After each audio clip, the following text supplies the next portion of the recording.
Everyone welcome back to my channel. আমি তাপসী, নতুন ভিডিওর পক্ষ থেকে সবাইকে অসংখ্য ধন্যবাদ। তো বন্ধুরা, বেশ কিছুদিন ধরে আমি লং ভিডিও দিইনি। তো আজকের আসলাম। আজকের পাখির বয়স হয়ে গেছে 12 দিন। 12 দিন বয়সে আমি ভিডিওটা বানাচ্ছি। তো দেখো, এইটা হচ্ছে সেই ফার্মটা, যে ফার্মটা পড়ে গেছিলো সেই ফার্মটা।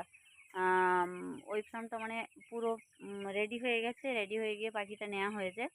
তো জলের জায়গা, খাবারের জায়গা নতুন করে লাগানো হয়েছে। এই ঘরে তো কিছুই ছিল না, প্রায় সব ভেঙে গেছিলো, যার কারণে জলের জায়গা, দেখো জলের জায়গাগুলো দেখাচ্ছি।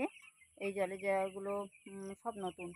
আর খাবারের জায়গাগুলো কিছু কিছু ছিল, আর কিছু কিছু ছিল, আর কিছু কেনা হয়েছে। নাহলে খাবারের জায়গা বেশিটা ছিল, জলের জায়গা ছিল না। আর দেখো, বেজিতে আমার এলটে এত পাখি মেরে দিয়েছে, যার কারণে এই ফাইবার এনে দেওয়া হয়েছে। এই জালের ওপর থেকে ফাইবারটা দেওয়া আছে, যার কারণে আর বেজি, কুকুর, পটাশ কেউই আসতে পারে না। ওইটা দেওয়া হয়েছে, পুরো ফার্মেই দেওয়া হয়েছে। তো দেখো, পাখিগুলো একদমই ছড়িয়ে ছিটিয়ে আছে কত সুন্দরভাবে। এখন তো সন্ধ্যে 7টা বাজে। তো পাখিগুলো সুন্দরভাবে ছড়িয়ে ছিটিয়ে আছে। ওইদিকে হাফ পর্দা করে ফেলে রেখে দিয়েছি, রোদ লেগেছিল। তাছাড়াও এদের আমি অনেক দিন আগেও বলেছিলাম, এটা রসবিট পাখি, যার কারণে এদের ঠান্ডার সমস্যা বেশি থাকে। ওই জন্য ঝাঁপগুলো একটুখানি ফেলে রাখলে ভালো হয়। তো ভাবলাম যে ঝাঁপটা ফেলে রেখেছিলাম বেশ বিকেলে, পরন্ত রোদটাই পেয়েছিল। আর এখন বলি আর তুলবো না, থাক। ওই রকমভাবে ও রাতেই থেকে যাবে। আর এই দিকটা পুরো একদমই খালি রেখেছি। আর দেখো, ওই পেছনের ফার্মটা দেখা যাচ্ছে না অন্ধকার বলে। ওই ফার্মে এখন পাখি যায় না, আর যাবেও না এ লটে। কারণ আমার পাখিটা 2,500-এর ফার্ম, দুটো ফার্মে পাখি 2,500-এ। তো পাখিটা মারা গেছে, অনেক পাখি মারা গেছে। প্রায় 975 পিস পাখি প্রায় মারা গেছে, যার কারণে ওই ঘরে পাখি নিয়ে যাব না। আর আমরা কোম্পানির সঙ্গে কথা বলেছি যে একটা ঘরে তো পাখি থেকে যাবে, মানে এই ঘরের পাখিটা আর ওই ঘরে দেয়া হবে না। কারণ যা পাখি আছে এই ঘরের মাপেই পাখি আছে, বেশি পাখি নেই, কমও নেই, মোটামুটি এই ঘরের মাপেই হয়ে গেছে। আর যার কারণে ম্যানেজারকে বলা হয়েছে যে ওই ঘরে পাখি আবার নতুন ডকুমেন্টস দিয়ে নেওয়া হবে। আর এদের কি বলো তো, যে এই কোম্পানিটা আমরা আইবি কোম্পানি করি। তো এদের আগে থেকে সেটেলমেন্ট করতে হয়। এদের আগে থেকে আমাদের কাগজপত্র জমা দিলে মানে অনলাইনের মাধ্যমে সব কিছু হবে। তো যার কারণে ওটা আমার ডকুমেন্টসে নেওয়া হবে। ডকুমেন্টস জমা দেওয়া হয় না, কালকে দেওয়া হবে। কালকে দেওয়া হলে ওদের আবার শিডিউল অনুযায়ী ওদের পাখি দেওয়া হয়। কীরকম কী, কতদিনে পাখি দেবে, কী হবে বলতে পারবো না। যতদিন না নাম আসবে ততদিন আমরা বলতে পারবো না। তো কালকে দেওয়া হবে সব কিছু। তো মোটামুটি 975 পিস পাখি মারা গিয়েও এখনও পর্যন্ত পাখি যা আছে, মোটামুটি দেখো 12 দিনের পাখি। ঠিক দেখতে পাচ্ছ নাকি বুঝতে পারছি না। তো যাই হোক, 12 দিনের পাখি মোটামুটি ভালো আছে। আর কি বলো তো, নতুন ফার্ম তো, মানে এই ঘরটা তো নতুন, মাটি টাটি মানে সমস্ত সব কিছুই নতুন, মাটি ফেলা থেকে সব কিছুই নতুন। আর নতুন ঘরে কি বলো তো, 2-1 লট খুব ভালো হয় পাখি।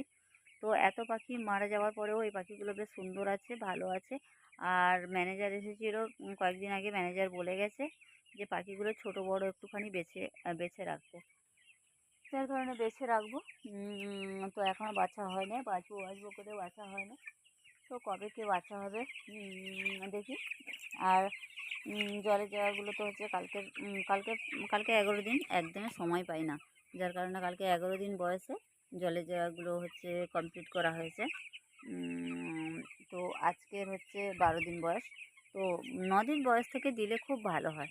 কারণ 9 দিন বয়স থেকে যদি দেওয়া হয়, ওরা জলের জায়গাটা যে পরিমাণে জল খায়, আর ছোটো কিডনিকারে সে পরিমাণে জল খেতে পারে না। কারণ আমরা তো ঠিকঠাক সময় বুঝে তো ওদেরকে জল দিই না, যার কারণে একটু অসুবিধা হয়।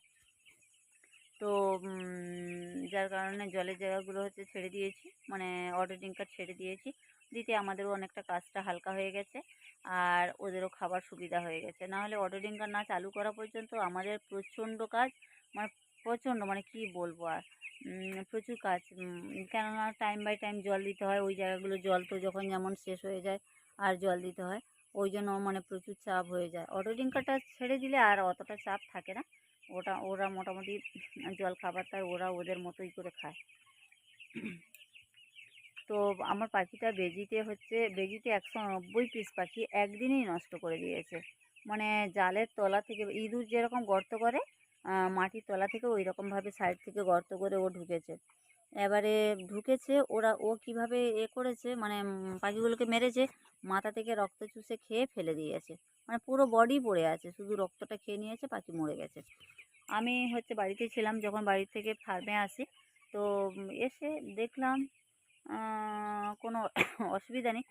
পেছনের দিকে যখন গিয়ে দেখি মানে বুঝতে পারি না কখন মেরে দিয়েছে, কী হয়েছে বোঝাই যায় না তো। আর ও কীভাবে হুট করে ঢুকে যায় আবার বেরিয়ে যায়।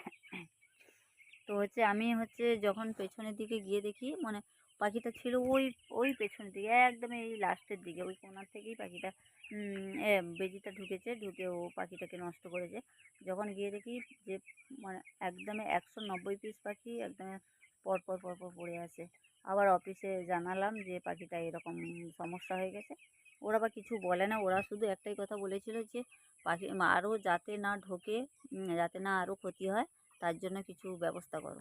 বলতে সেই দিনই দুপুরবেলা মোটামুটি জাল নিয়ে আসা হয়েছে, ফাইবার দিয়ে দিতে। আর কুকুর, কটাস, বেজি কেউই আসে না, এখন মোটামুটি ঠিকঠাক আছে। তো বন্ধুরা, যাই হোক, আজকের এই পর্যন্ত, আবার দেখা হবে আগামীকাল।